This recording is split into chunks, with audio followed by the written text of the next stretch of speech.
And then as far as how that is paid for, normally, like we said, the landlord offers a tenant improvement allowance, which is normally a certain amount of dollars per square foot. So let's say you're getting $100 per square foot, and you're taking 20,000 square foot. You add those, you multiply them together, and then that total amount is the amount that the landlord is giving you to build your space. If you go over that, that's the tenant's responsibility. And then how that is repaid to tenant is pretty complicated, a lot of different ways to do it. But I would say as tenants counsel, I look at it as that's the tenant's money. There's no way they can lose right to that money, because if they weren't getting that money, they would be paying a different amount of rent. So it's really part of the deal. So you have to be very careful in the lease and the work letter to make sure that very, very hard for the tenant to lose access to those funds. Sometimes you'll see some level of split or allocation between hard costs and soft costs. Right.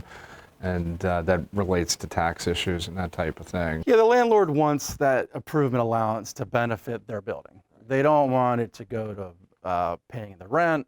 They don't want it to go to paying the legal fees or the architects. They want it to go to this stuff, the actual improvements that are probably staying in the premises, or maybe staying in the premises after the end of that term. It benefits the landlord that way. Now, what you want to do as tenants counsel is you don't want to lose any of that money. So if at the end of the build out, if there's money in the allowance left over, you won't have the right to apply that towards rent. So that's a part of negotiation.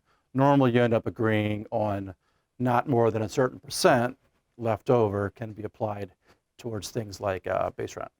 So once you get past picking the construction manager, you've obviously got to pick a design team.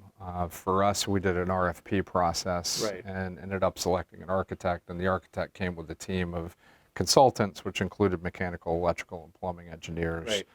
Right. We didn't have a lot of structural because it was just cold, dark shell Right. inside an office building, but there are situations we had at least some level of structural because we were punching out part of the floor to put in a stairwell. Sure. But the structural component of it was relatively modest for our job. Yeah, and the interior design is very much what is that business, what do they do, what's their culture.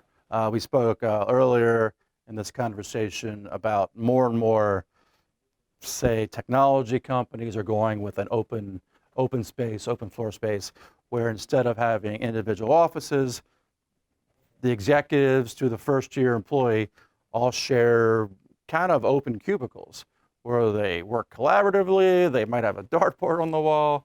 They don't need a lot of confidentiality, or if they do, they go to a conference room.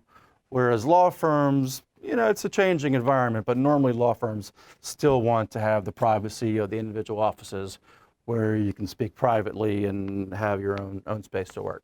But even law firms want way more war rooms and conference rooms so you can work collaboratively, work together. And then as far as who paid for the space and how much it cost, this was a new building, so we had to put it all in when we moved in. But sometimes tenants tour a space and they're happy with the build out. They're happy maybe with the way the interior walls are, where the admin stations are. Maybe they want to update the carpeting, update the paint, improve the lighting.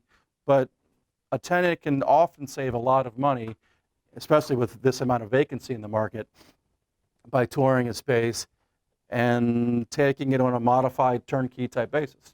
So that, again, that's all dependent on what the business needs, what they're looking for, and what's available in the location where they want to stay.